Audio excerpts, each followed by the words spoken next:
অবৈধভাবে বিদেশিদের ওমানে প্রবেশের সহায়তার জন্য ৩ ওমানিকে আটক করেছে পুলিশ। অভিযানের সময় তাদের সঙ্গে থাকা ১৩ অনুপ্রবেশকারীকেও আটক করা হয়েছে। এক বিবৃতিতে রয়্যাল ওমান পুলিশ জানায়, আল ওস্তা গভর্নর পুলিশ কমান্ড হিমার উইলায়াত থেকে অনুপ্রবেশকারীদের প্রবেশে সহায়তা করার এবং তাদের যানবাহনে করে পরিবহনের জন্য ৩ নাগরিককে গ্রেফতার করে। তাদের সাথে থাকা ইথিওপিয়ান ১৩ জনকেও গ্রেফতার করা হয়েছে। অভিযুক্তদের বিরুদ্ধে আইনি প্রক্রিয়া সম্পন্ন করা হচ্ছে বলেও জানিয়েছে ওমান পুলিশ। ওমানে গেল কয়েক মাস ধরেই প্রবাসীদের অবৈধ প্রবেশ রুখতে অভিযান জোরদার করেছে দেশটির প্রশাসন।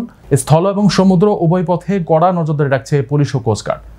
গেল মাসে অনুপ্রবেশের দায়ে ওমানের বর্ডার এবং সমুদ্র জোনে শতাধিক প্রবাসীকে আটক করা হয়, যাদের বেশিরভাগই আফগানিস্তান এবং ইরানের নাগরিক। ওমানের সেরা রেট দিচ্ছে বাংলাদেশি প্রতিষ্ঠান গালফ এক্সচেঞ্জ। প্রিয়জনকে টাকা পাঠাতে আজই আসুন আমাদের যে কোনো ব্রাঞ্চে অথবা কল করুন স্ক্রিনে দেয়া নাম্বারে। গালফ এক্সচেঞ্জ, বাংলাদেশিদের প্রিয় এক্সচেঞ্জ।